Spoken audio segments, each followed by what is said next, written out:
Hey there, we're the West Lot Pirates and welcome to the show. We're here to share our thoughts on Northwestern athletics and college sports with thoughts and analysis from the visceral to the statistical. We run our tailgate with the red pirate flag flying high above as we give no quarter, especially the fourth. I'm Sam Walter. I'm John Lacombe. And I'm Eric Scuzz. Au revoir, go fair, Scousebow. Bit of a different tenor, I think, coming out of last weekend than our previous pod.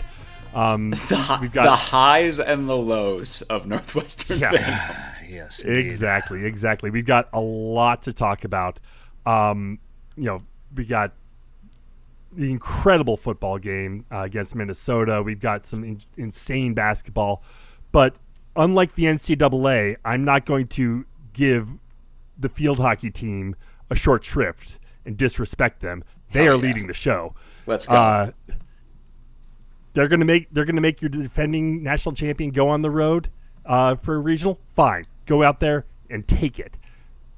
Then keep on the road. You go against the number 1 North Carolina, beat them in overtime. Go against number 2 Princeton, the only team that has beat you all season, and avenge that with a double overtime victory for their second national championship in a row.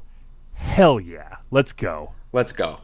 This was so awesome. The field hockey piece of it alone was just absolutely incredible. Like you were saying, this is like the VP of Common Sense has to step in, because you can get lost in the weeds and be like, well, look, like some teams in the Big Ten that Northwestern played had a down year and they didn't play all the East Coast teams in the regular season, and they played Princeton, but Princeton beat them. And just like, there's not someone in the room just being like, what are we talking about? This team's played in the last 4 national title games. They had 1 loss, and they're obviously one of the best 2 teams in the country. And with all due respect to Princeton Tigers, who particularly their goalie was unreal, and kind of shades of the semifinal game that NU played in last year's tournament, it was clear in the semifinal that North Carolina and Northwestern were the 2 best teams in the country, and were separated by a whisker. And that should have been the national title game, but because of what the tournament did, it was the semifinal. But whatever, it lit a fire under this team. And yes, now the run is unbelievable. 3 titles in 5 years, back to back, and 5 national championship appearances. I mean, unbelievable.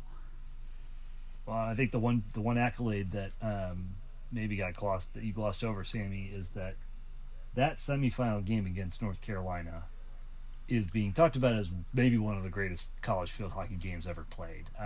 The back and forth of it, this is like when you win in the NCAA basketball tournament, you get one of those games where both teams are executing at such a high level. And that's how you get a 4-3 game in overtime against 2 teams with 2 teams featuring some of the best defense in the entire country, because of the level of play in that game was out of control. Unreal. I mean, there's no list. I mean, the 3 best players in the nation were playing in this game. Riley Heck for North Carolina, and then of course Maddie Zimmer and Ashley Sessa. Riley Heck's sister, Kara Heck, is also like an unreal player. I mean, it was all of the talent stuffed into one game.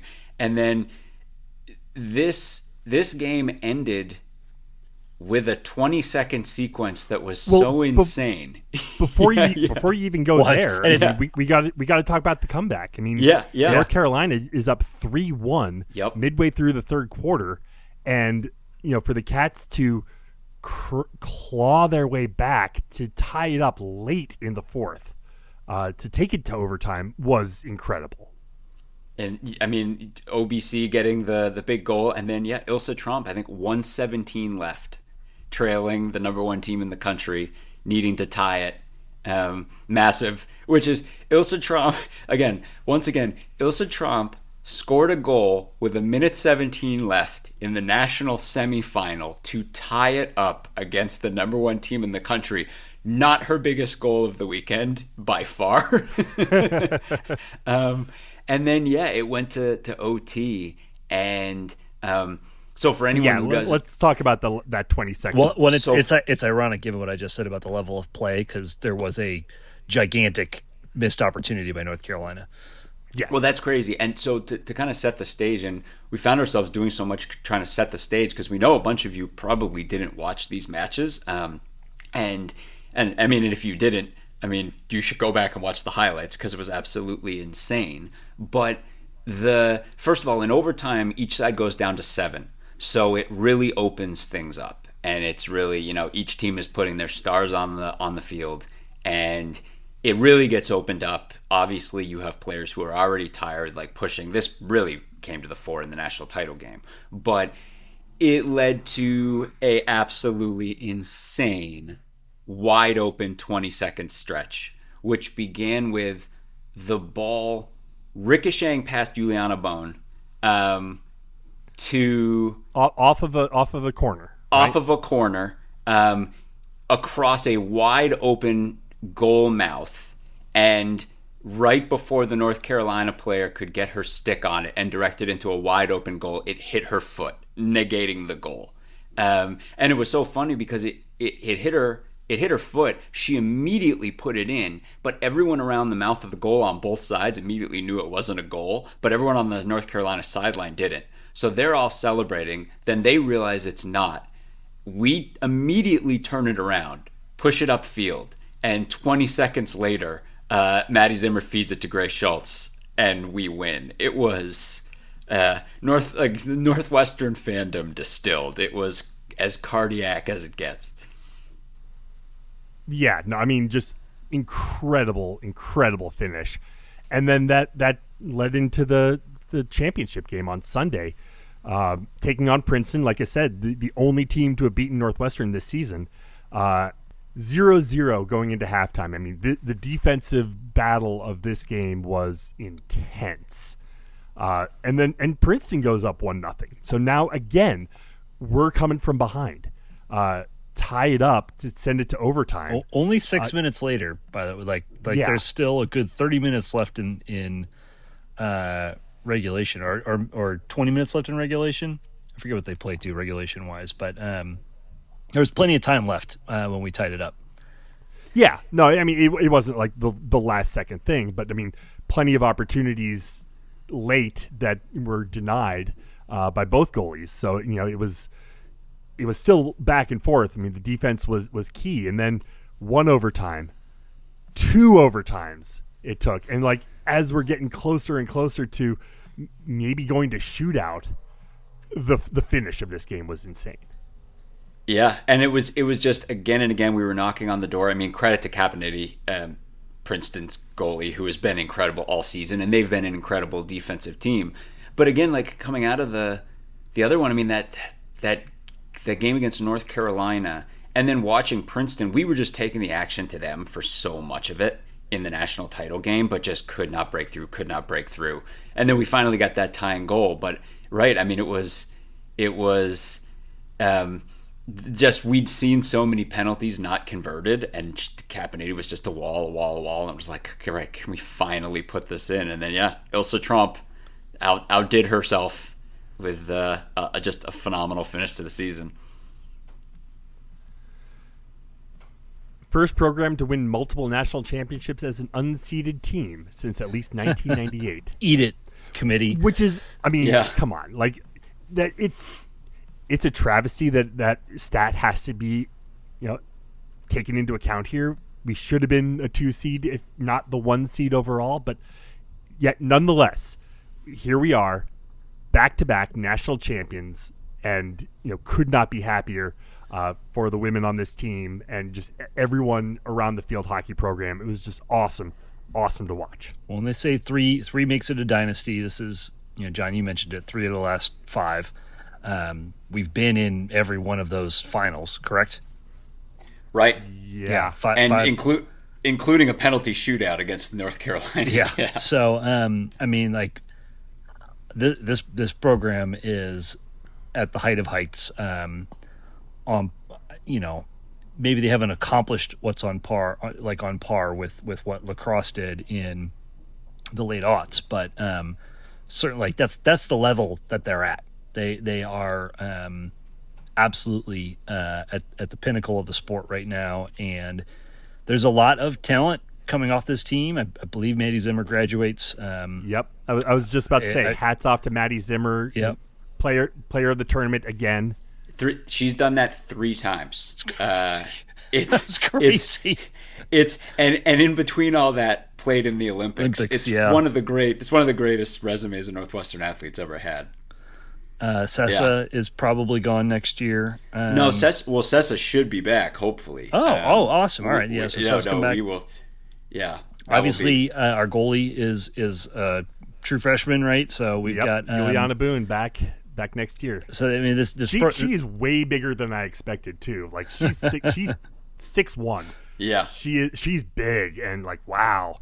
So the height that you need to play goalie is it's impressive. So it's not a full reset by any stretch, but Maddie Zimmer having been the absolute heart and soul of this team. Not that she's the only one, but being that captain in the middle, much like Carly Lloyd was for the U.S. Women's National Team for years and years, and that's a big change. So every one of these teams looks very different year to year, with turnover and transfers and everything else. But there's a big task ahead for Coach Fuchs and her staff to get this. I mean, they're going to celebrate this, and they should for quite a while. And then they've got their work cut out for them to come back next year and see what they can do about a three-peat. Yeah, I think speaking of Coach Fuchs, first of all, I mean she's etching herself. I mean this run coming into 5 years ago, she was an incredibly respected field hockey coach and viewed as one of the best in the country. But since that period of time, she's played in 5 straight national title games and won 3 national titles and multiple Big Ten championships. I mean, she has pushed herself right to the top of all-time Northwestern coaches. It's one of the great resumes, and one of the really cool things about this team, relative to really any other team, there's really no other, I don't think, Northwestern team in history that you can say this about, is the gift that is going to keep on giving relative to this team is there's going to be a lot of Olympic involvement for members of this team. Yeah, absolutely. Zimmer will continue to be an Olympian. Sessa will continue to be Olympian. Fuchs will probably continue to represent the Olympic team at a coaching level. And then we're going to see with everybody else. Someone like OBC, expect her to be in the mix. And then you're going to see. And then that's to say nothing of someone like Ilse Tromp or anyone else who may be representing other countries at the Olympic level. Like it's going to be really exciting to watch these players wear their national colors going forward, especially the red, white, and blue. I mean, now this team is chasing, some interesting destiny. So Old Dominion has 5 national championships. Maryland has 9. Wake Forest also has 5. Maryland has 9, and North Carolina has 11. Whew. And the Cats are next on the list with 3. Obviously, North Carolina won their first one back in 1995. So we're different orders of magnitude. Maryland, their first one back in 1993. So different orders of magnitude here. But if the Cats can keep up, this run through the next iteration of their team and their roster, and I'm not suggesting they're going to win every year, but notch a couple more national champions. I mean, they cement themselves as one of the 3 best field hockey programs in the history of the sport at the college level. And maybe then some respect. How about that? Yeah, right. Well, congratulations once again to your 2-time back-to-back national champion Northwestern field hockey team. Cannot wait to see what this team looks like moving forward, and very, very excited for that. Turning our attention to another cardiac Cats moment. Anything else happened this weekend? So a few more things. Yeah. So I want to make a call back to last week because one of you guys, it might have been you, alluded to like Game 7, Wrigley Field. Is it like this is there's something symbolic there. given, baseball series, the World Series, et cetera, goes, 7-game series, et cetera. Yeah, I mean, the Cubs went to Game 7 and won that. I mean, obviously not a direct parallel, what with that game being in Cleveland and, all of that. But that's neither here nor there. Well, winning a Game World 7. Series takes 4 wins, and we only got 1 at Wrigley. But God damn it, we finally got one. We got one. We finally got one. I mean, this felt, so I had the privilege of being at the Gator Bowl in 2012 when we finally won that first bowl victory since the Rose Bowl of 1949. After so many bites at the apple and just the there was a big moment. There was a big moment. And this had some real similar notes and tones. I felt like for them to especially coming off of that brutal Michigan game the week before, and to be able to survive a game in which they much like that Penn State game earlier in the season, were just trading blows with Minnesota back and forth, and to be able to come out on top and not just kind of end this quote unquote Wrigley curse. Still, hopefully, the last game we'll see at that stadium for many moons. Yeah, seriously. But to also get their 6th win and become bowl eligible, to put not that there's not some stuff we're going to talk about, not that there's not plenty of things to keep working on and fixing, but to put a real definitive mark of success on this season. It was a hell of a Saturday. Yeah, I was fortunate enough to gotten a ticket to the game late, and definitely heard from several Northwestern fans that maybe John's not allowed back at Wrigley Field. That I'm the good luck charm. I'm not willing to go that far. But you've been there for several of them, Sammy. I know. I have. The beauty of that statement is you don't have to name names for me to know who said that to you. I'm aware. John, were you at the original one in 2011? I was indeed. Okay. And just as a quick, you mentioned it. I mean, it's so funny. I walked down with my future wife to walk, from her apartment down to that game. Really from Southport and Addison at like 5 a.m. to get in line for game day. And game day that day was held in a parking lot next to a McDonald's, and Wrigley is slightly different. 50 McDonald's years does not exist anymore. That parking lot does not exist anymore. Yeah, I mean, there is a McDonald's in the hotel that is there now, but right. that is not the same by any stretch of the imagination. Anyway, where's that old Taco Bell? R.I.P. Yeah. There's a Taco Bell there still too. It's just a Taco Bell cantina. Not the same one. Not the same. Not the same. So 38-35, Northwestern wins. I mean, talk about a back and forth game, but I just want to start off with, oh my God, Preston Stone. Yeah. Like, he was incendiarily hot. This is 15 to 15 in the second half. 25 of 30 overall, 2 touchdowns. Like, oh my God! We've had some moments with Stone throughout the season where we have seen, some flashes. I think the first half of the UCLA game, obviously Penn State, that drive to start the fourth quarter against Michigan. There have been these moments and these bright spots, and if I'm kind of summarizing it overall, like he's minus a couple of tough intentional grounding calls. He's done pretty well against pressure. He's done pretty well to get the ball out. The accuracy has come and gone a little bit. I think it probably helped on this day that there was very little wind. It was a nice day at Wrigley. Gorgeous day. Wild, chilly but gorgeous. Wild for November 22nd, frankly. Right. But to see it all come together in this game, and I think, the most salient kind of observation I saw was Jay Sharman talking about all the underneath routes and all the comebacks that Northwestern was running that were so effective against Minnesota's defense.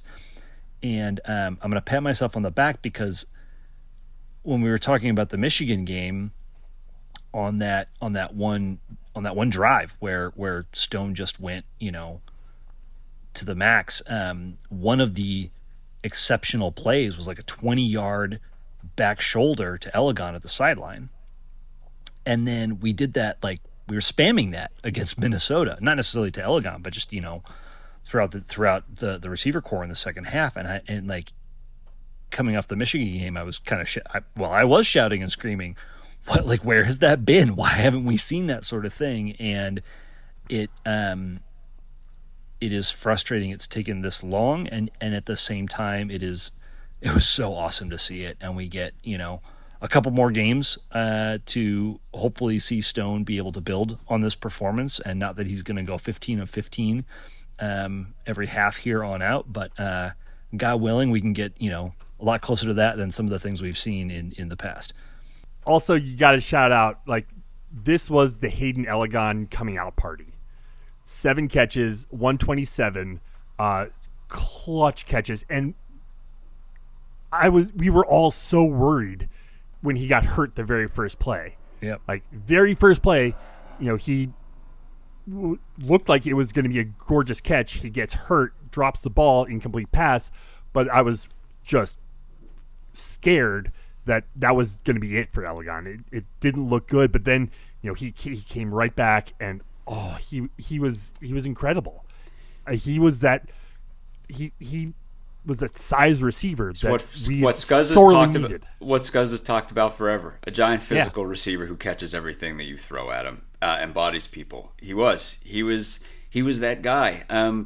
It's so funny overall in this one, though, and Sammy, sorry, can I interrupt? Go ahead. The exact type of player that you want to design a whole bunch of back shoulder throws to, where he's fighting somebody off and being physical and being big at the side, like, oh my God, why is it taking exactly. that long? Well, and this is kind of like a whole big thing with this too, and it factors into discussions people were having after the game and all of these different things, and really the tenor of the game. But Sam, you talked about it. We were talking right before we got on, and you said that, on the field at Wrigley after that game, when everyone was celebrating and everything, like, the overriding emotion was relief, right? And that colors everything, positive and negative, mostly positive in this case. But it's like the whole thing of this is just dragging this team across the finish line to 6 wins, and we have been trying to get there forever. And the month road that led into this game was so brutal for everyone that everyone is carrying that. And I think it's so funny because you re-examine this game. If you'd never watched this game and you just looked at the stats, you'd been like, Northwestern kicked the tar out of Minnesota in this game. How did they not? Why? How was it so close? And it's like, that ain't how it felt. That ain't how it felt in the moment. And this game bottomed out. And at the start of. There's that moment right after the muffed punt, and then Minnesota immediately scoring, where not just problems in this game, but problems, that at that exact moment in time, there are people being like, if this goes this way, what does it mean for Braun? And it's just insane that, point of reference, Matt Shelton or someone asked Braun after the game, like, how does this game compare to, the other crazy games and, the crazy games, and just, you step back and you're like, for a coach to have to evaluate a game like this in those terms, when the stakes are so high for him and everyone on his staff, and that things can be on such a knife edge this late into the season. And again, I'm not saying that we know anything, but it's all that baggage that's been drawn in, where at this point everyone is like,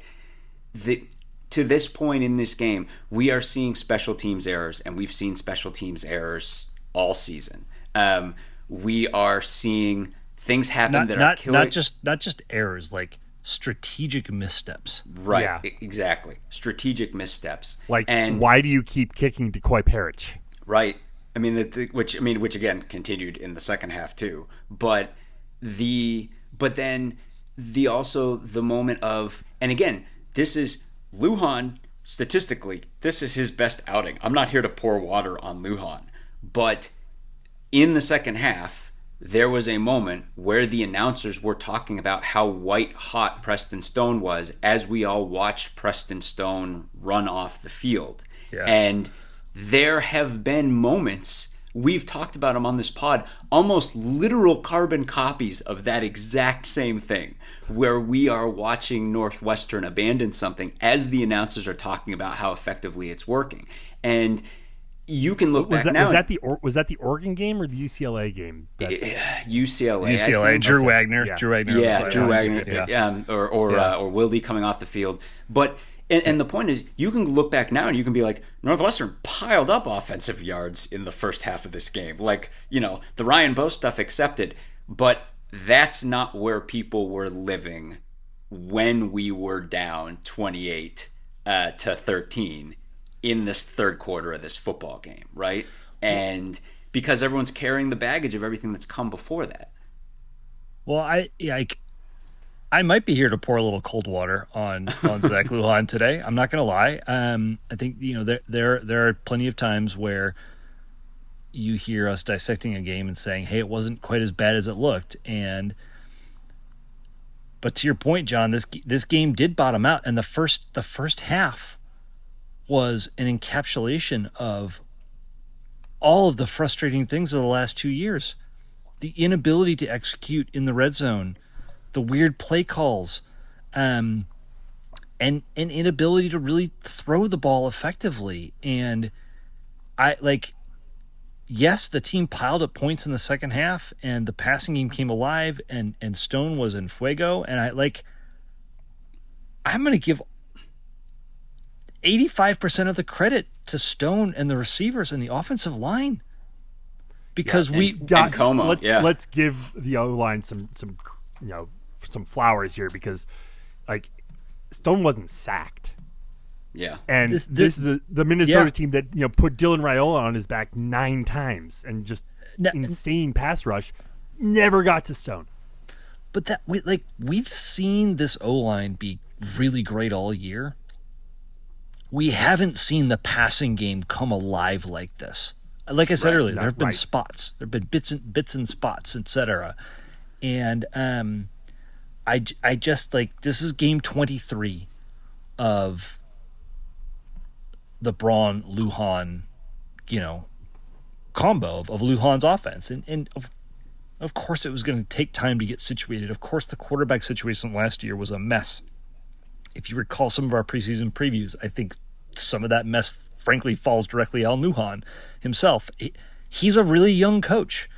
He's in year 2 in FBS. And so there's a lot of mitigating circumstances, et cetera. But I can't look at this game and say, "Oh, OC, you got it, dude. You solved it." I look at this game and I say, "Shit, Preston Stone, you had one hell of an afternoon, and you found the rhythm and the connection with your receivers."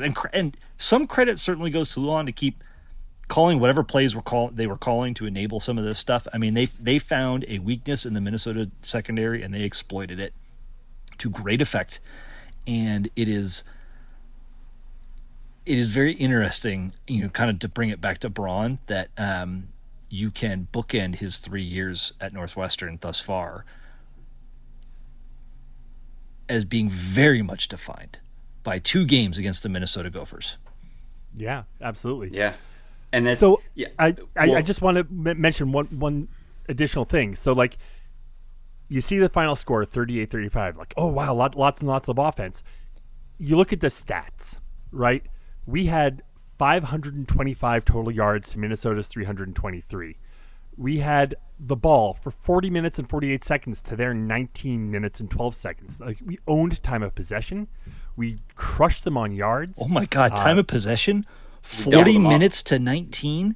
41 to 19. Holy bajoli. 8 of 14 on third down.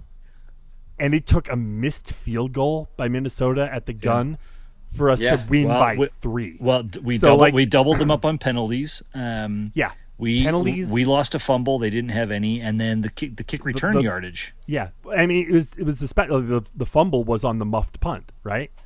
and special teams. Like, And that's oof.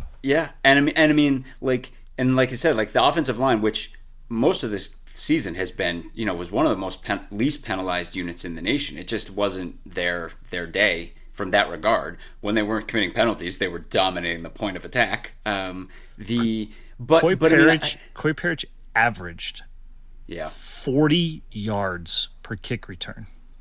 Yeah, this is and to your point about the strategic part. I mean, I would say the ultimate thing though, right, is this bottoming out point that we were talking about. I think at that bottoming out point, one of the things that was grating is like the feeling that every Northwestern fan would be like, especially when you juxtaposed it with the way that Minnesota was effectively framing their offense for Lindsey. And the way that you would see, like when they get hot, they go tempo immediately, and they just, whatever they're doing, they just adjust, and they're like, well, Lindsey's cooking, so let's ride the hot hand. So at this bottoming out point at the beginning of the third quarter, there's a feeling that Northwestern's being outcoached in this football game. And again, every Northwestern fan's carrying all of that baggage, and every Northwestern fan is then pivoting all of that baggage towards what this means for Braun if this game goes this way. And then this glorious road up starts. And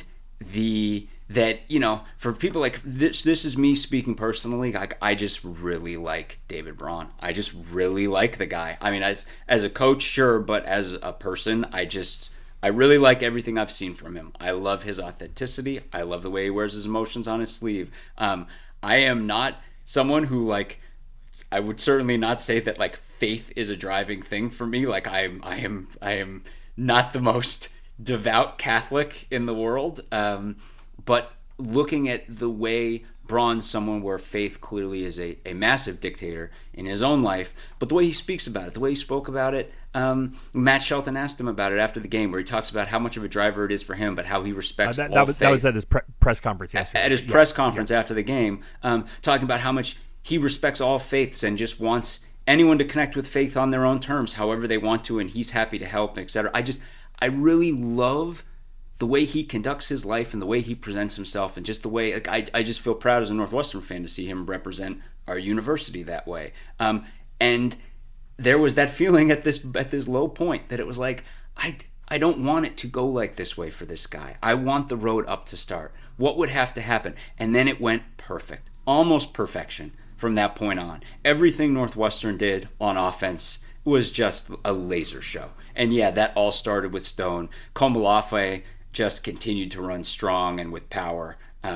Hyman had a big run. The offensive line opening holes, protecting Stone. And then, and Elegant and Wilde are catching everything that is thrown at them. It was glorious. It was just a glorious second half. Yeah. Can you guys remember the last time we had a 300-yard passer, a 100-yard rusher, and 200-yard receivers in a game? I mean, 200-yard receivers is like I gotta. Has it happened? I gotta think it happened during the Thorson years at some point, but maybe not. I don't know. I don't have it in front of me. I'm just just wondering. I don't know. The Notre Dame game from all those years ago. I mean, maybe we didn't have 200-yard passers, but if you look at like Kyle Prater, I mean, this is interesting. John, you talked earlier about the big-bodied receiver that you throw back shoulders to and that you use, physically. It's like in 2014, we were rolling out Kyle Prater, Rashad Lawrence, and Tony Jones, who are all built of that same model to a degree, in slightly different shapes and sizes, etc. But like the run blocking, and then that's what Simeon lived on the back shoulder. That was one of Thorson's best weapons in attack, and I just like. So I mean, we had a passing attack in the past, and maybe to find the 300, 100, 100, you got to go all the way back to those years when C.J. Bechet was throwing for 500 yards a game, etc. Or the Mike Kafka season. I don't know how long it's been, but I think what is galling is that we have had the talent to achieve that. In this season, we had it with Ben Bryant and that receiver core. We had it with Peyton Ramsey and that receiver core. but we didn't see this kind of performance in those seasons. And whether this is, in an idealistic world where a lot of factors don't exist and a lot of pressures don't exist, maybe there's an opportunity to just run it back next year with the same staff and the same approach and everything else, and allow see if we can start to lean on this more intensely. And I don't mean to go negative here, but like the presence of that performance from our team was almost shines a light on how much it's been missing the last two seasons. I just want to throw this out there. I just asked AI when was the last time Northwestern had a 300-yard passer, 100-yard rusher, and 200-yard receivers, and it said November 22nd, 2025. I'm like, okay, thank you. That's right.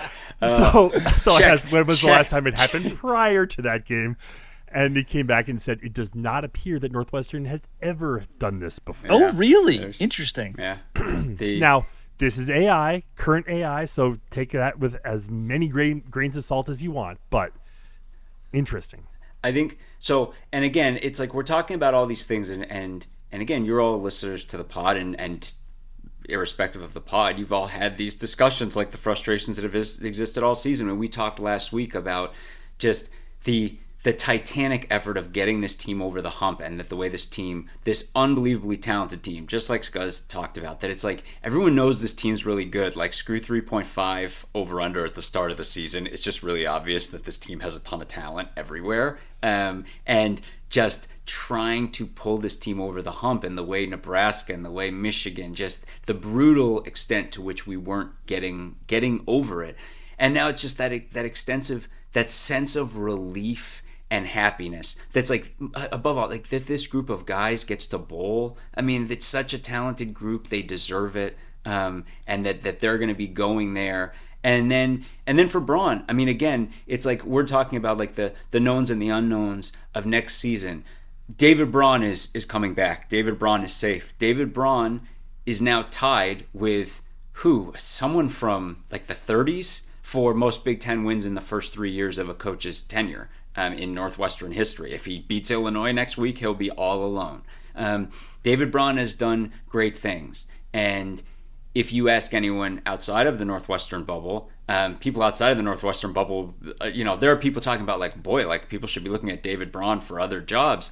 And it's funny because there was some back and forth on Twitter with people, Northwestern people, where it's like, Northwestern people aren't here to douse the flames of that. Northwestern people aren't. It's simply that we watch this team way more than you do on the outside, and we've been here for every bump in the road and every high and every low moment, and we're all absorbing it. And it's all we're just happy that Braun could get to this point. There are a lot of things that still have to get straightened out, and like Scott said, like this is a young coach who's going to have to continue to learn and grow, but he's going to get the space to do that at Northwestern, at least for the near future, and he's earned that. And you know what? Like, we're all looking at this team and being like, this team has 6 wins. This team has the talent to have 7, 8 wins. It's still on the table. Like, there's still meat on the bone for this talented football team. And who knows? Who knows what finally getting over the hump to bowl eligibility will do for this football team.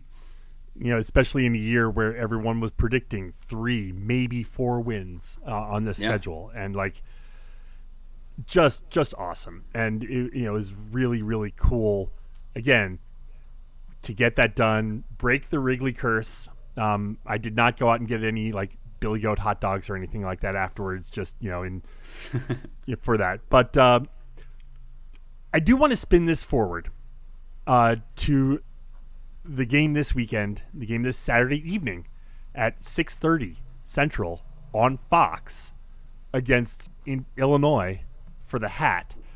I mean, we have a lot to kind of talk about this game, but I want to preface that by a factor that I think is going to be very, very interesting, and that's the fact that we're looking to get between, depending on where you are, upwards of 6-7 inches of snow on Saturday. Oh my. Amazing.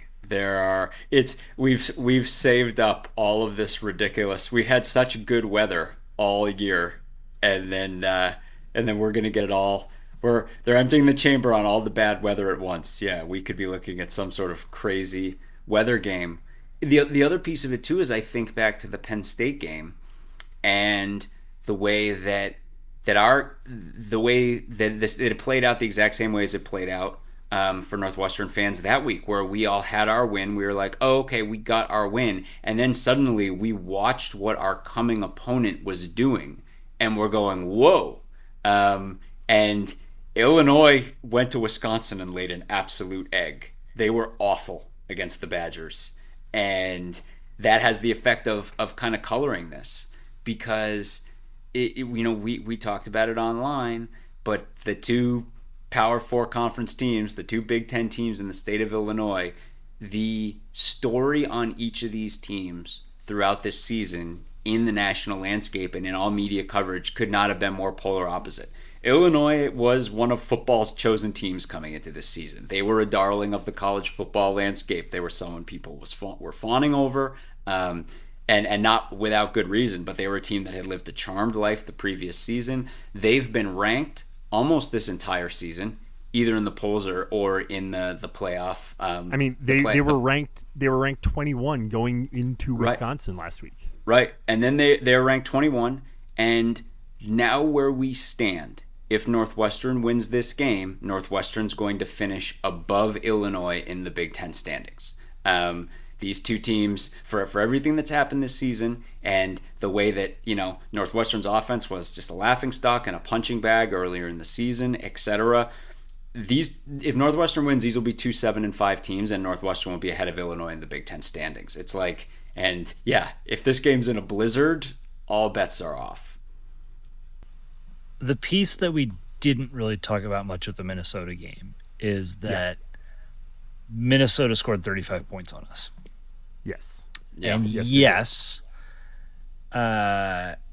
we gave up 230 yards in kick return yardage, and there's a touchdown off of a field goal and a touchdown off of a really long Coy Parrish run that you can account for. But there's also about 17 points where Minnesota went on like big long drives, and we struggled to contain Darius Taylor at times. At times.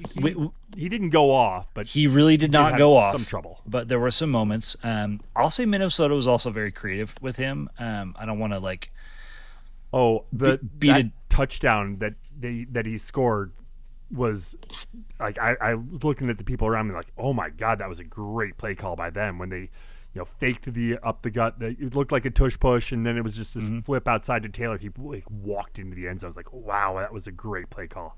Their second play of the game, they ran a screen, like after him getting stuffed on first down, they ran a screen to him that was really effective. There was another play, like Lindsey missed through it, but they had both running backs on the field, and then they lined up to Taylor as a receiver and set up a screen for him that would have been very effective if the throw had been on point. Again, I don't want to beat a dead horse and go backwards, but like some of the creativity in what Minnesota was setting up for their redshirt freshman quarterback was also indicative of a lot of the problems that befell our offense and our offensive coordinator with a veteran quarterback. Regardless, I am Illinois laying an egg at Wisconsin. Wisconsin's defense has gotten a lot better. We know our defense is nicked up in a lot of spots. You saw Saka in and out of the game with shoulder issues. We know the secondary has had problems off and on all season. Illinois is going to be a harder challenge than Minnesota was from the standpoint of our defense. We need an effort. And granted, that Michigan game 2 weeks ago was so bananas physical for our defense. There's no way our defense was going to be able to come back and play with the same kind of intensity and ferocity. At Illinois, may we see that kind of dynamic from our defense. If we get it, we've got a great shot. If we don't, we're going to really need to win a track meet. Which may be hard in the driving snow. Yeah, it's funny though. It's obviously it's been a couple weeks in a row now, or a couple games in a row, really, I'd say 3, where pass defense has been an issue, right? And that includes, unexpectedly, against the Michigan Wolverines. But Illinois, I mean, the weather thing is interesting. And, of course, like, Luke Altmaier, I mean, I couldn't have been more on Luke Altmaier corner coming into this season. And obviously, you all know we talked about that in the previews, and we've joked about it since then. But Scuzz has been on this corner all year. Illinois runs to pass, and they couldn't run at all against Wisconsin. I mean, shockingly so. They couldn't do anything. 1.7 yards a carry. They ran for 50 yards. Altmaier did what he could. He threw for 248 yards. But again, it's like if Illinois can't run, everything that they want to do just doesn't work.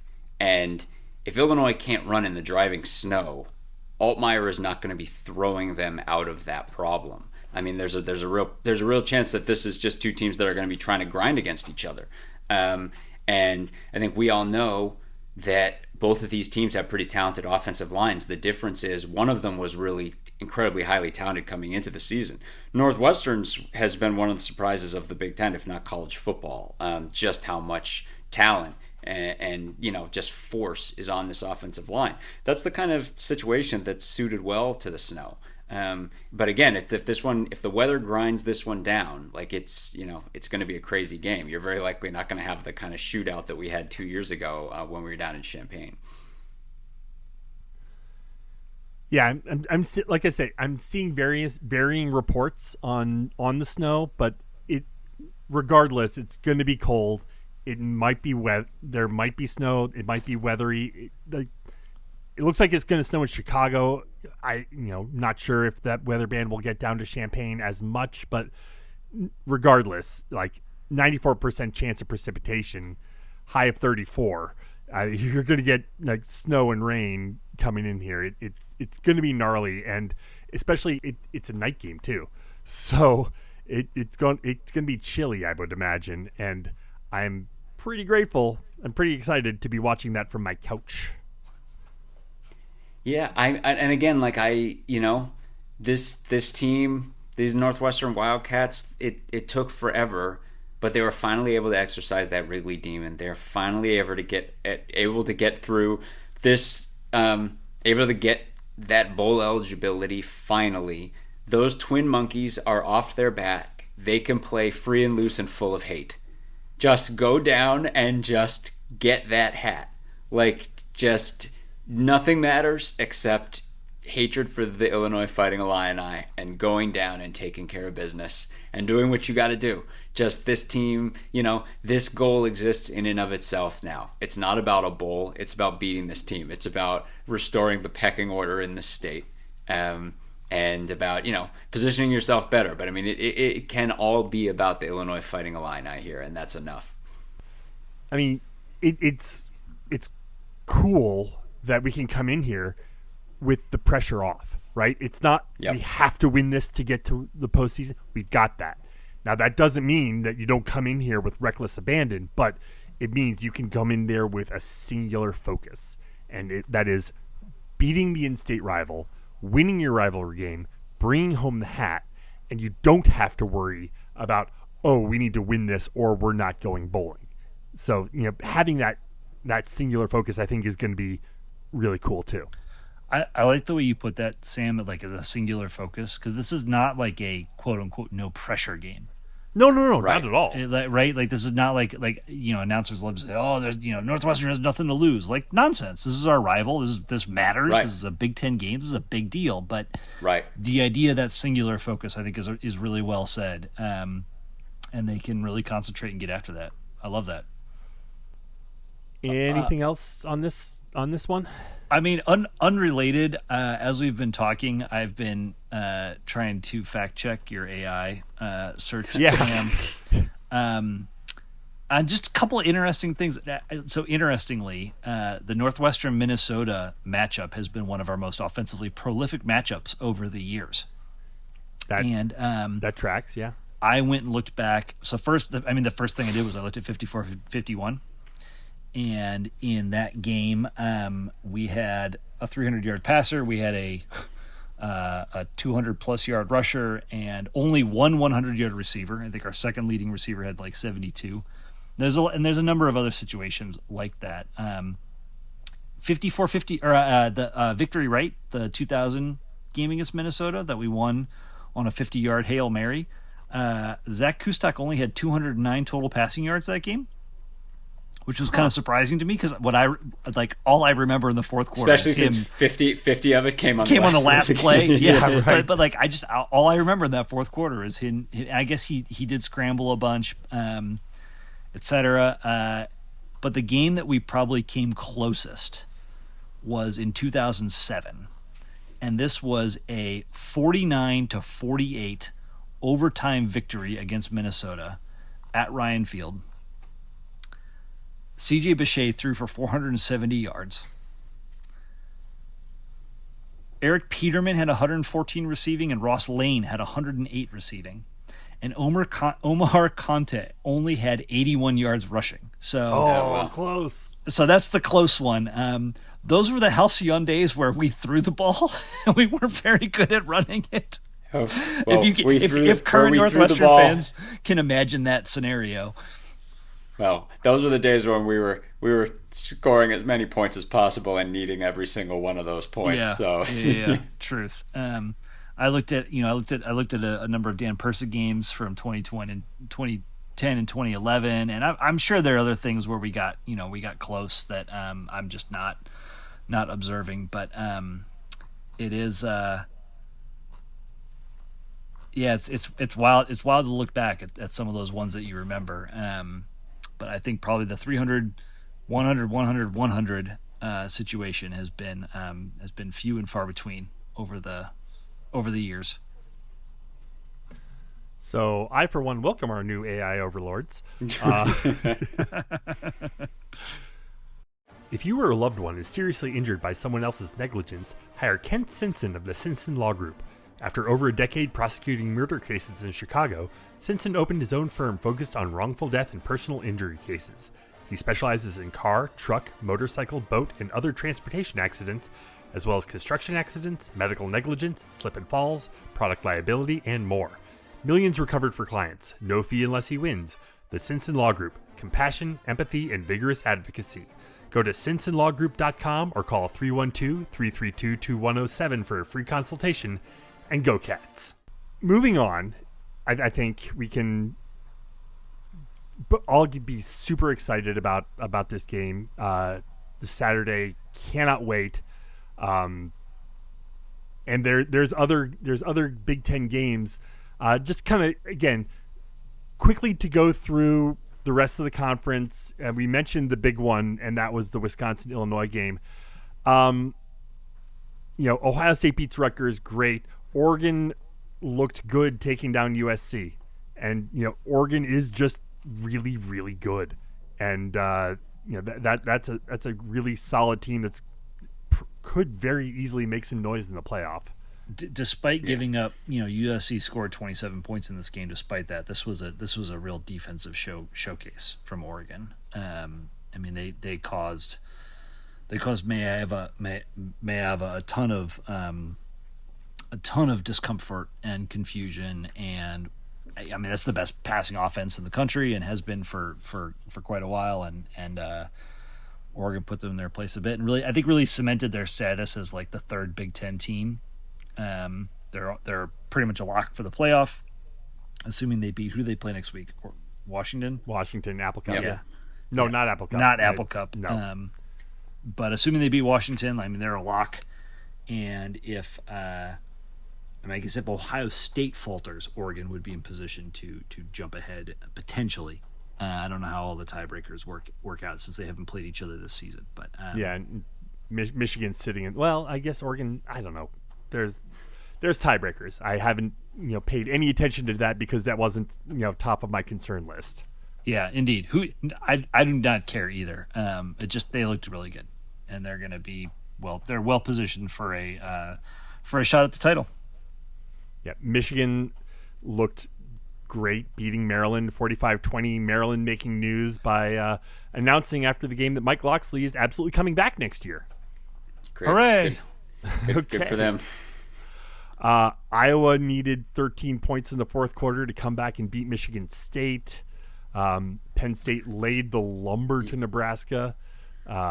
So I and we can talk about more about this later, but I alluded to it earlier. I think I texted you guys yesterday. I think it was on Monday. I'd just been thinking a lot about the Northwestern game, and despite the points, despite the offense, I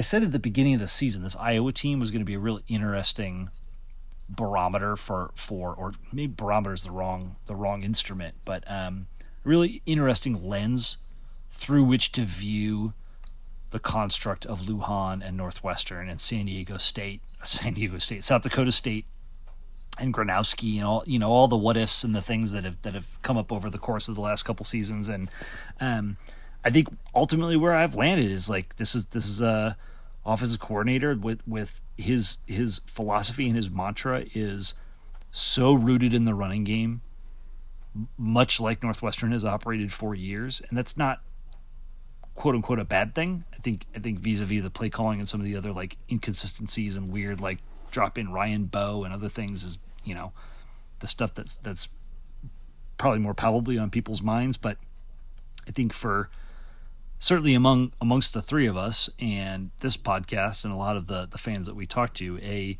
reliable and functional passing game, it doesn't have to be like the CJ Boucher years, but a la the potential and the impact that we saw a Trevor Siemian, a Clayton Thorson, et cetera, have in those the teens, maybe the height of the Fitzgerald era at Northwestern. That's what we want. That's what we've been desiring. That's what we've been searching for 8 seasons now. And I don't looking at Gronowski. And through the lens of Gronowski and what we know of Lujan, thinking about that San Diego State team, Jesus Christ, that South Dakota State team, and what Northwestern's offense has looked like the last 2 years, and how it's been hard to unlock a guy like Stone in this space. I just feel like if Northwestern desires that balanced modern offense that we think and we have been talking about for years, they're going to need to do something different at OC, and that's just kind of where I've landed. But this Iowa team has been a really interesting piece of the puzzle to triangulate. Yeah, Gronowski and company, they barely survived this one. I mean, it's weird. I mean, Michigan State is not good and playing with their backup quarterback, and it's a strange one. Iowa can hang with just about anybody, and yet they ground themselves down into the muck and then practically gave this one away. I mean, Michigan State threw for 255 and Gronowski threw for 147. He was 12 of 22, and then Iowa ran for 154. And it's not saying that that's what that's all it could be if Iowa makes it work because of how good their defense is. This has been their philosophy for years and years and years and years. I do not want to live the Iowa experience as a Northwestern fan. It's not what I want. Yeah. Finally last week, I mean, I briefly said, Penn State beats Nebraska big. Without Dylan Raiola, Nebraska is just not. Sure. But it's Penn State is, I mean, for everything that's happened and our big win and everything with Franklin and et cetera, et cetera. I mean, from a raw talent standpoint, Penn State's one of the best 2-6 in conference teams you're ever going to see. Penn State's defense alone had one of these in the chamber. And between that and how Allen, performed, someone was going to catch one of these and Nebraska got it. Well, it's I mean, Nebraska had no turnovers. TJ Lateef was 21 of 37. Now, granted, for 187 yards. I mean, this was the definition of check down ball, and Penn State gave them nothing. Emmett Johnson still ran for 100 yards on 20 carries, so he, much like many of the other Nebraska games throughout the course of the year, he had a decent day, and Penn State just said no, we're not going to allow you to score. Johnson had no touchdowns. Latif got one, but they just suffocated them as they went down the field, and eventually, got the ball back, etc. And then on the other side, they just ran it down their throats. 231 yards and 4 TDs. Kind of old school football. And then finally in conference, Washington goes on the road. Oh, except they didn't leave the time zone, so it doesn't really count. They beat UCLA 48-14. Is Nico still out? Nico played quite a bit in this game, but he... Yeah, I mean, 16 and 26, so he looks like he was replaced by Luke Duncan. Probably when it got out of hand, maybe. Yeah, or because he was in concussion protocol last week, so who knows? I don't know. But yeah, the shine seems to have come off the UCLA penny. Folks have seen the tape and figured out how to manage them, and probably seen some of Jerry Neuheisel's tendencies, et cetera. And that doesn't mean that they're like dead in the water. They're just not a team that had a tremendous amount of talent or continuity or culture. They just need to. You can only win on emotion for so long. They just need to lose to Northwestern again to light another fire under them, and then they can get right back on the horse. Moving on now to this weekend, rivalry weekend, Thanksgiving weekend. Let's go. There is so much football. It's the best. Starting Thursday. I mean, every year we talk about that trip that we had, you and I, Scuzz, to Boulder, and where we didn't get off the couch, just watching football game after football game after football game. Whatever. We went for a hike in the Flatirons. We went skiing one day. Like we made I believe we made a cheesecake. That was our contribution to Thanksgiving dinner. Like we were not completely useless. Pretty sure we went useless. But we watched an a lot of football. An absurd amount of football. We watched. In fact, I would say we watched all the football, and then we also did a bunch of other stuff. Yeah. But this is the best weekend of the year. So it starts on Black Friday, where you've got Iowa at Nebraska, 11 a.m. on CBS. Iowa is a 6.5-point road favorite. Again, without Dylan Raiola, Nebraska is a different team. This game is ugly and stupid every year, and I think it will be even more so this season. I was going to say, I don't know where they're getting that minus 6.5. I don't know where you're getting any number. It's going to be a 3-point game. Yeah, it's going to be gross. The over-under is 38.5. Yeah, so. Yeah, that sounds about right. That does sound about right. 6:30 p.m. on Friday, NBC or Peacock. The old Oaken Bucket, or is it the Bucket of Nails? Whatever it is, Indiana Purdue. Old Oaken, I think. We talked about this potential snow. Vegas has Indiana by 28.5. Vegas must think that this blizzard is going to park on top of Ross-Ade Stadium if they think Indiana's only winning this game by 28.5 points.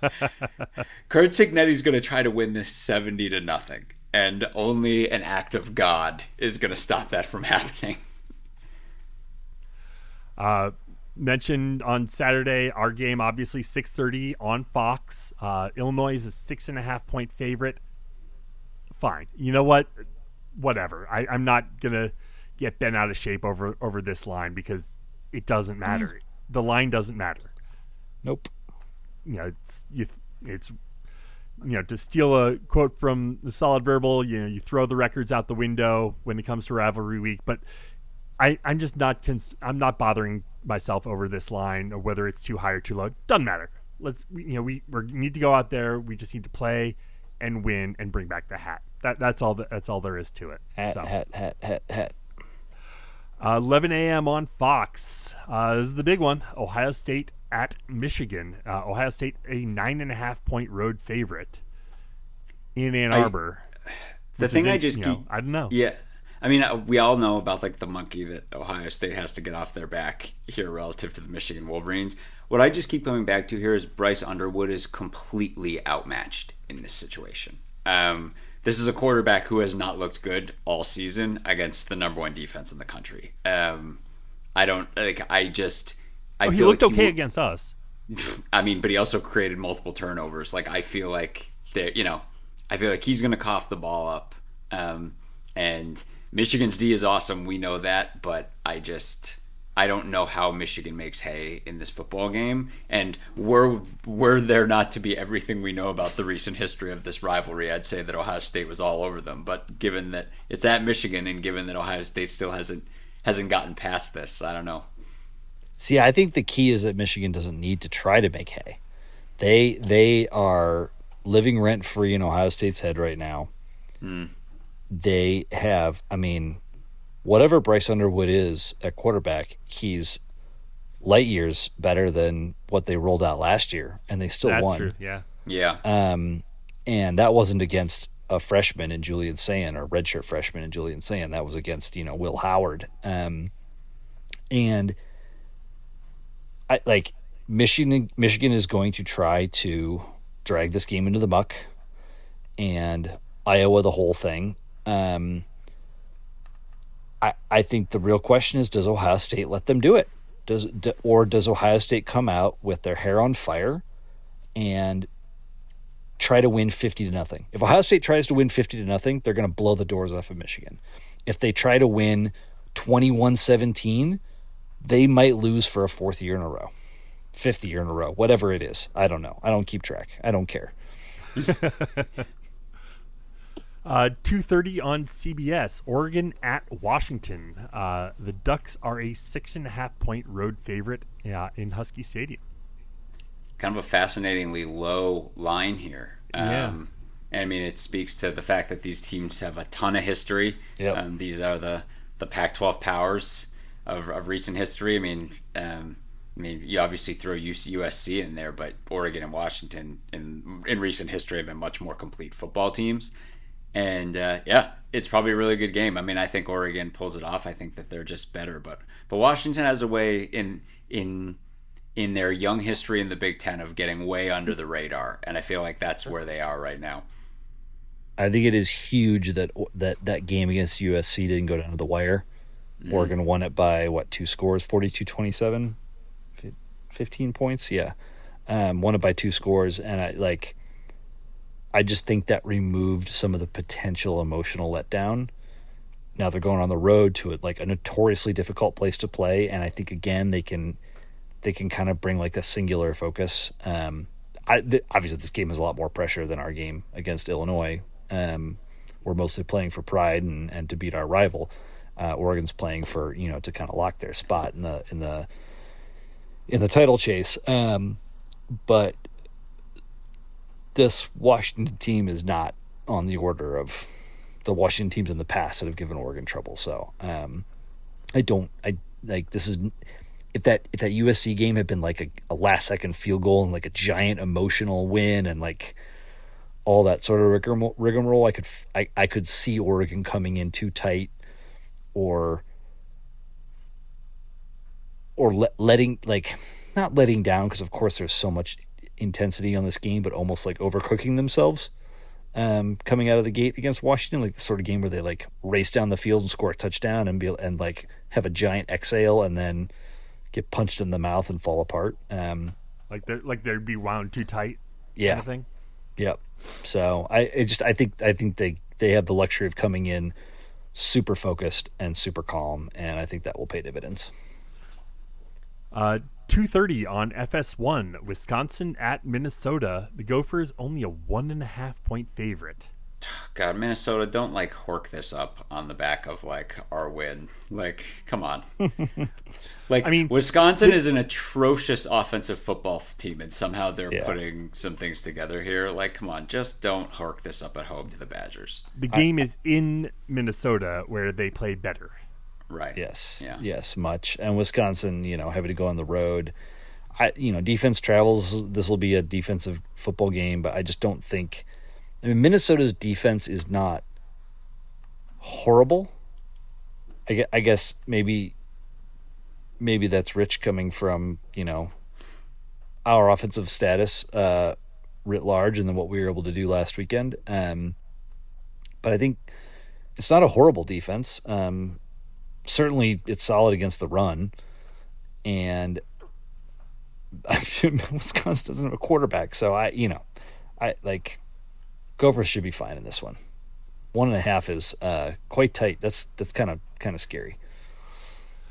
The battle to go bowling. Penn State at Rutgers. Holy shit. Penn State is a 13.5-point road favorite. Winner gets their 6th win. That's amazing. Sorry, Rutgers. I don't like how this is breaking for you. nor do I. But oh my God, talk about sentences that were inconceivable on September 1st. Right. Yeah. Maryland at Michigan State. Michigan State is a 3.5-point favorite. This game is at Ford Field. Michigan State looking for their first conference win. Does Michigan State move on from Jonathan Smith after this? This is, I was going to say, this Probably. is like a coaching ilk, a uncontented fan base's all-star game. Also, like, over under on Maryland fans at Ford Field, 5.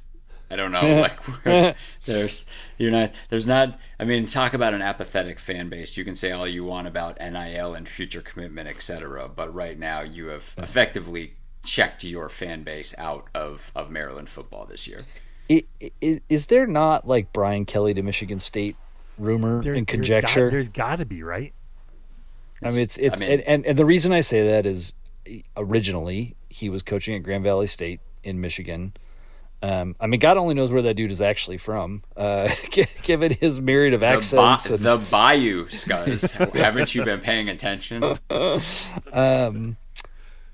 it does. I mean, Michigan State fans are just like, talk about a once proud program that has just fallen off a cliff since D'Antonio left, and we've said it a lot. We've joked about it a lot of times, but the specter of Cignetti hangs over Jonathan Smith right now, quite palpably. And say what you will about Brian Kelly, I think that generally he's just not a well-liked dude. But if he were willing to put in the work on the recruiting trail, et cetera, and he'd probably have a lot more cachet in the state of Michigan and Ohio, given his time at Cincinnati and Notre Dame, et cetera, than he did in Louisiana. That might, I don't know, that just might work out if he had the right staff to come with him. I mean, that is one thing that we'll have a lot to talk about next week. You know, coaching carousel will be in full effect. I mean, so that'll be fun. We'll get to that in just a sec, but I do want to briefly mention the final game on the conference slate: UCLA at USC. Their crosstown classic. That's 6:30 on NBC. USC is a 21.5-point favorite. Want to believe Nico could do something for them, but USC is going to destroy UCLA here. I think they're going to crush them. Didn't UCLA win last year too? I feel like that's I feel like that happened. I feel like the Trojans are going to be out for blood. They should be. I mean, it's rivalry week. I mean, we could go through and talk about everyone's playing everyone. Yeah, and Texas A&M. You know, you got big rivalry. Texas Tech, West Virginia. Woo. Miami, Clemson, South Carolina. You got the Egg Bowl, which is going to be fascinating. So I was going to say, any late game in the afternoon, start from Black Friday on, like, it's all just what happens in the 1, 2, 3, 4, 5 hours after the Egg Bowl. That's where everyone is right now. It's just, well, from a coaching carousel perspective, sure. Right. It's just, we're all just waiting to, what's Lane gonna do, which is gonna hang over that game. Like, it's gonna be ridiculous. Yeah. I mean, one of the most meaningful, other than Ohio State, Michigan, which has certainly a lot of bearing on what might happen down the stretch in this particular season and the playoff, et cetera. Pitt Miami is lit, and then I think LSU Oklahoma is pretty interesting. For sure. In large part because Oklahoma winning. They do not have to go play in the SEC championship. They are an absolute lock for the playoff, and yet, like, they've got, I don't know, battered, bruised LSU, who historically has been a tough out and plays with a lot of pride no matter where they are or what they're doing, and is maybe trying to audition for a certain someone to come coach them. Well, let's not bury the lead with the LSU Tigers here and what's potentially on the table for the LSU Tigers if they lose this football game to the Oklahoma Sooners, and that is a bowl dance with the Northwestern Wildcats. That is possible. Was that Brett McMurphy that made that prediction? I think it was McMurphy last week. Yeah. It's on the table. The Josh Thompson Bowl is on the table. ESPN? I don't know. Yeah, the Josh Thompson Bowl is in play. It most likely would not happen were LSU to go to Oklahoma and win. Can that game be at the Pinstripe Bowl? Amazing. It would be at the Music City Bowl, I think. If that were to happen, I think that's the Big Ten SEC matchup. For real? Oh man, that's striking distance from me too. from the Natty.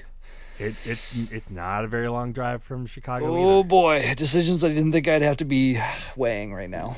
Well, we've got at least a week beyond this week to worry about that and think about it, because bowls come out the Sunday after championship Saturday, week. right? Yep. Yeah. Yep. Iron Bowl, obviously always interesting. Bama Auburn, but I don't know why you would tune into ABC for the Iron Bowl at 6:30 when you've got the battle for the Land of Lincoln Trophy. That's right. Programmed against it on Fox. Right. No doubt. Many people in Alabama say the same thing. Oh yeah, many do.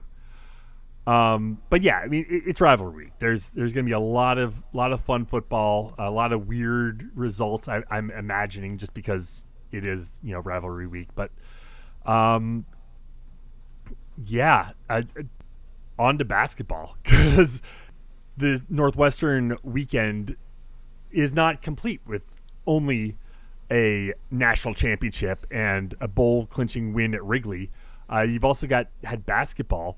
Men's basketball going to middle of nowhere, West Virginia, to play in a ballroom. That was the weirdest. That was the weirdest so arena bizarre. I've ever seen. I mean, playing basketball in a place that's definitely held weddings. That's where that was the.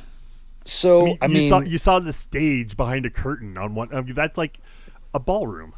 If they can have Northwestern Virginia and Northwestern South Carolina play in this venue, why the hell can't we have Power 4 teams coming to have exhibition is not even the term, but like a preseason tournament at Patton? Let's bring back Patton. Put Patton back on the map. I mean, South Carolina had a would-be full court buzzer beater hit the ceiling in this game, the second game. I mean, not the scoreboard, mind you. The ceiling. The ceiling. Was it a tin ceiling? Might have been a chandelier. I don't know. It was wild. But anyway, so the Cats go to the Greenbrier Resort in West Virginia, and I mean this first game against Virginia was interesting. I mean it was hard to get a read on it because the refs injected themselves so much. I mean there was no flow because there was fouls pretty much every time up and down the floor. When there weren't fouls, Northwestern was just getting out rebounded 49-25. Yeah, we were getting really hurt on the boards. But that said, we were keeping pace with them. Despite that. Right. We were. And it's variations on a theme of what we've talked about with this team in this young season. It's like there's so much fight here. It is unbelievable the stamp Page and Reed are putting on this team. Two guys who are right there. I mean, aside from Nicky Buckets, these guys are putting such a massive stamp on this team every trip up and down the court. And it's like we're living and dying with the strengths and weaknesses of this team, and the weakness of this team is there's no size and they get bodied, and Virginia was doing that in spades. and the way the refs were calling it. I mean, that's the thing. Like you're giving up boards, you're giving up fouls, and it went both ways. And DeRitter fouling out was a huge factor in this game, positively for Northwestern. And it was like didn't matter. He still went for 26 points. Right. And it's that's the thing. It's like the main takeaway continues to be that this team has issues with size and is gonna get in foul trouble. And obviously, like, what team isn't going to attack Page? The difference maker that guy is, the post presence that he is, the incendiary basketball he's capable of playing at different times. I mean, obviously, he had the game winner in the second game against South Carolina, but that's what everyone's going to try to do. Everyone's going to try to body that guy and get him in foul trouble and figure that they can get to us. I mean, the team's just going to have to figure out a way around it. It is the Achilles heel of this team. The flip side is just the incredible offensive firepower that this team has, and that's what allowed them to keep pace against Virginia, and that's what ultimately carried the day against South Carolina, even with the way that one ended. I mean, Martinelli had an uncharacteristically bad game against Virginia. I mean, only 9 points on 3 of 12 shooting. So that was rough. He did come back and have a great game against South Carolina. But sorry, I cut you off there, Scuzz. Oh, no, you're all good. I was going to say that, I mean, one of the things that's notable, despite the rebounding situation, is that our defense played really well against Virginia. I mean, despite the fouls, we held them to 38% shooting from the floor, 21 from 3. Yeah. And I can't tell you if Virginia is a good shooting team or not. I have no idea. That's not research that I've done to this point. But well, they did against South Carolina too, though. I mean, perimeter D is going to be a strength. Yeah. Exactly. I mean, 30%, 29% from 3 against South Carolina. Now they were 46 from the floor, which is a good bit better. But those are still winning margins. And so when you can make up, the rebounding's poor, but when you can make up for it with strong defense, forcing turnovers,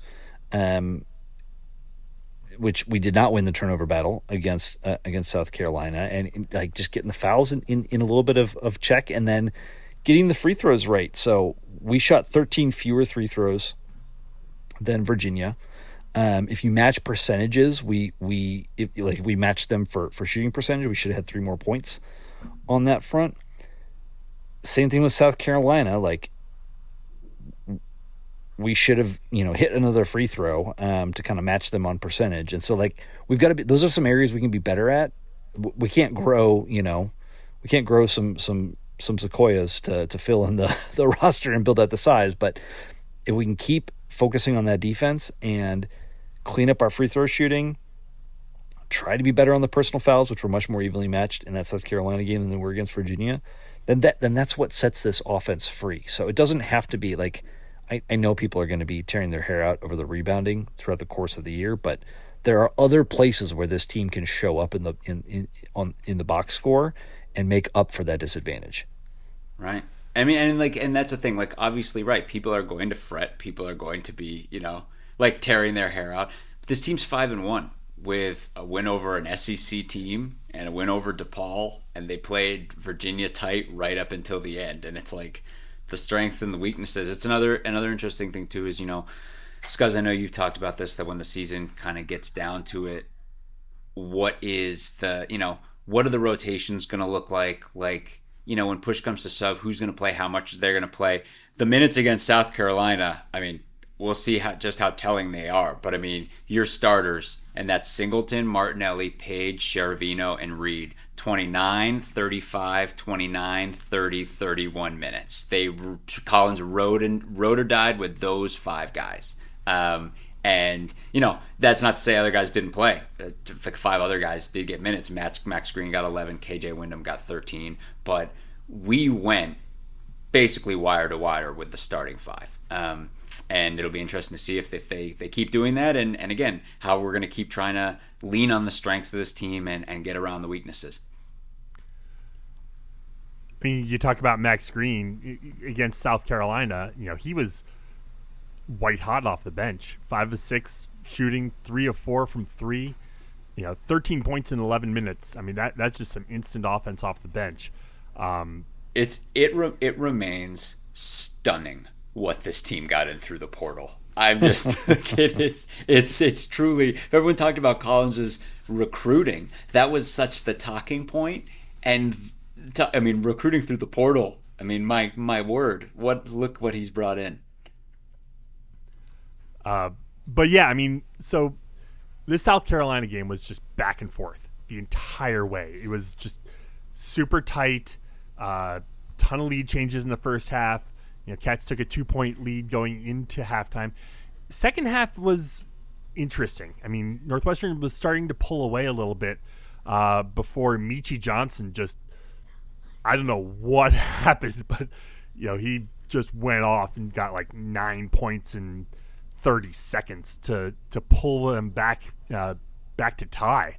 I mean, it was just wild just how quickly it went from a 12-point Northwestern lead to tied, and then obviously at the very end, the Martinelli to Page with the layup to win it at virtually the buzzer. 0.8 seconds left, and then obviously as you mentioned, John, the South Carolina attempted buzzer beater hits the ceiling. Whether or not that would have counted remains to be seen.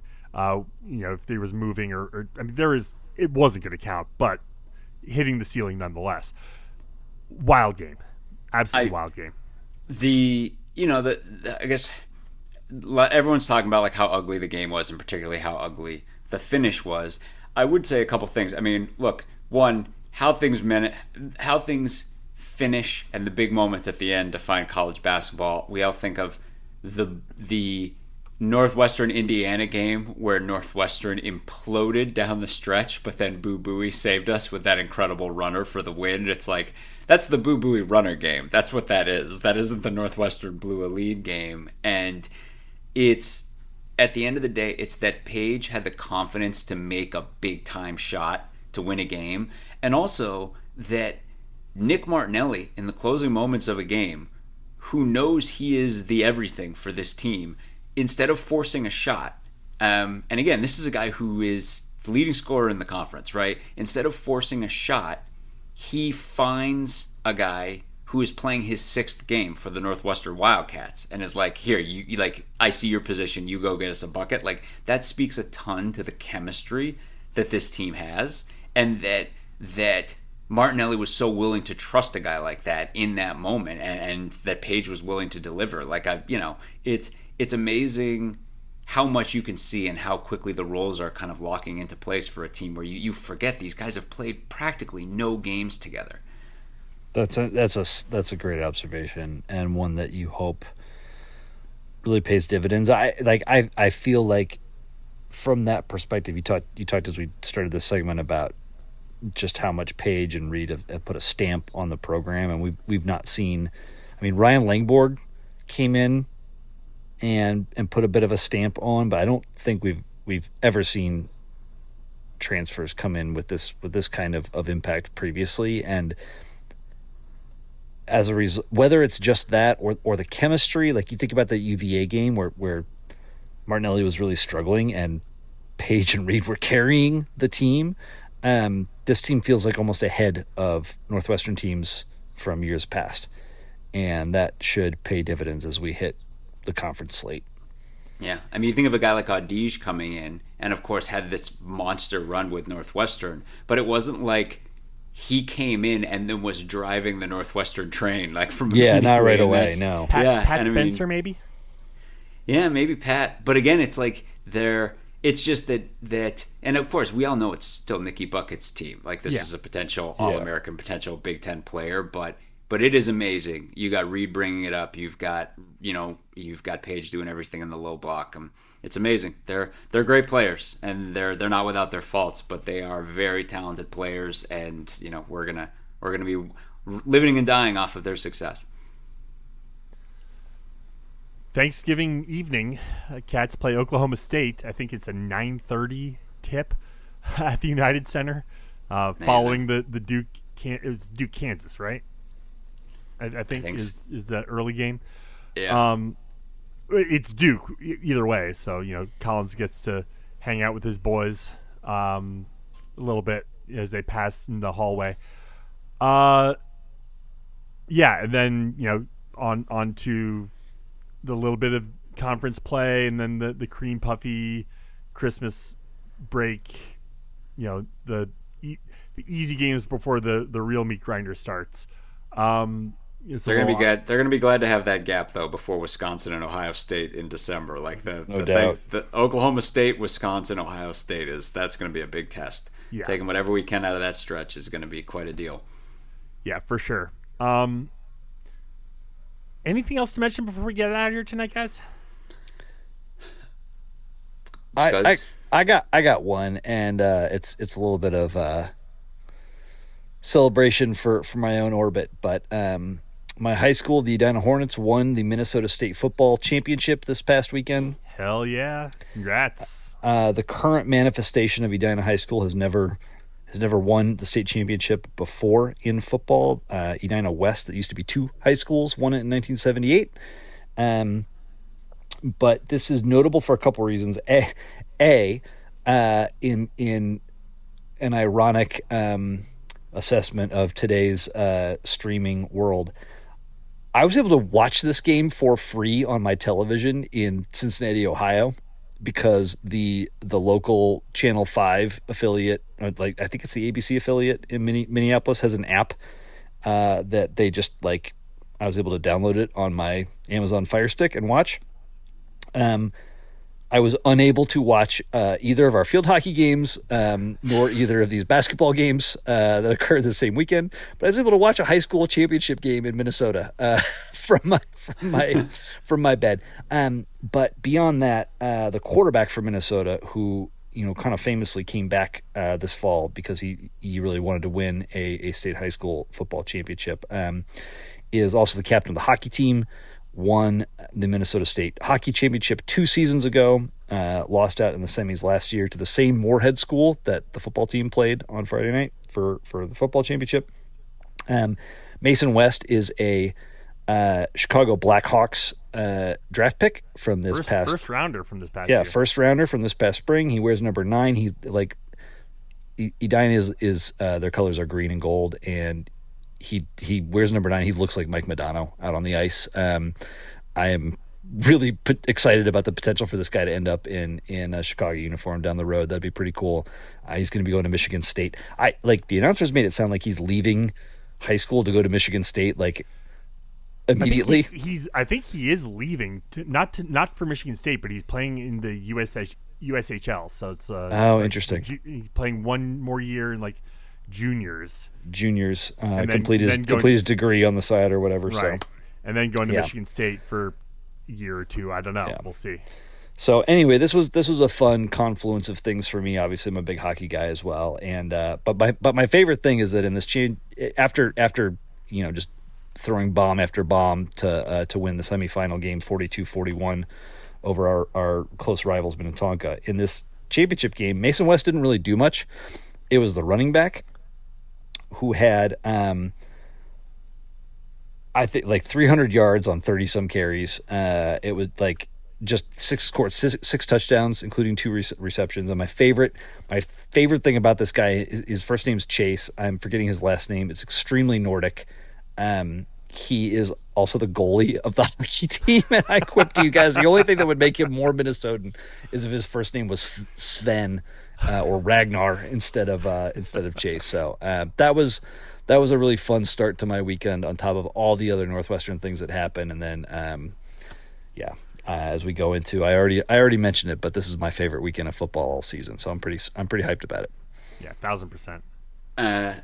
I'll bring it back to, again, Sammy, I wish I could have been with you at Wrigley. I was at the game before the Michigan game when things ended so horribly, but we talked about karma and if there's some sort of karmic justice, that all the students who were in the student section in Wrigley who had to watch that Michigan ball travel through the goalposts right at them got to watch the Minnesota one spray to the side of the goalpost and got it. And then all the players did too.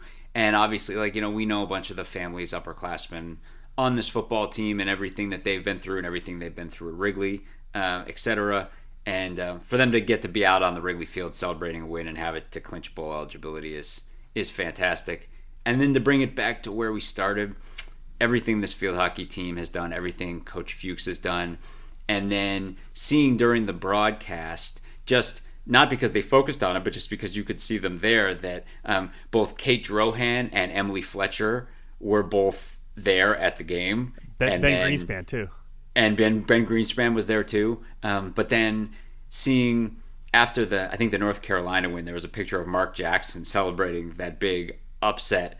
And Emily Fletcher was just off to the side and just pointing out that, at Northwestern, you can just have another national championship coach just in the side of a frame, just kind of hanging out in the periphery of a photo, and just be like, oh yeah, there's one of our other reigning national champion coaches who's right there. Just the quality of sports coaching, but I think, as we all know, women's sports coaching is just out of this world at Northwestern right now. Like, you'll be hard pressed to find any school at any point in time ever in NCAA history that has a collection of women's sports coaches doing what those coaches are doing right now. And we all should just take every moment to remember just how lucky we are to be going through this era. You guys hanging out? I'll hang out. Yeah, I'll bring my rings. Yeah, right, exactly. For me, I say this every year, but this is Thanksgiving week, and I just wanted to say thanks to all of our listeners, everyone who's reached out to us this past year and all the previous years. Thank you for the community that we've now like. We started this thing off as just three guys who wanted to talk about Northwestern sports, and for us to have been embraced by the Northwestern community the way we have, I'm just grateful and so thankful. And like I say, every year I feel like I say this right before Thanksgiving, but thanks to them and thanks to you guys. You guys do such a great job with everything, and I'm lucky to have you guys as my podcast partners. We've been doing this for 15 years, and I thank you guys from the bottom of my heart for making this thing that was a figment of my imagination at Scuzz's wedding, and to be where we are today. So thanks to you, thanks to our listeners, thanks to the community. Right back at you, buddy. Yeah, no doubt, man. Well said. And I think it's I moved away from Chicago 8 months after we started this thing up, and for a decade and a half, it's felt like I just get to have a conference call every week to talk about one of my favorite things with two of my best buds. So appreciate y'all, and yeah, the community, the support that we've gotten, especially over the last couple seasons, as we've navigated the temporary stadium, et cetera. Like, it's we're going to enter a new era next year, and we can't wait for it. We can't wait to be part of the excitement in the community as we go forward. So with that, we'll go ahead and leave it there for tonight. Head to our website, westlaw.pirates.com, where you can leave comments and questions. Find us on Facebook, Twitter, Instagram, Blue Sky, YouTube, all of those at Westlaw Pirates. And you can always email us, westlawpirates@gmail.com. Tune in next time as we give our visceral and statistical views on Northwestern athletics, and look for us in the west side of the new Ryan Field, flying the red pirate flag, because we give no quarter, especially the fourth. For John Lacombe and Eric Scasby, I'm Sam Walter. Thanks so much for listening. We'll see you next time.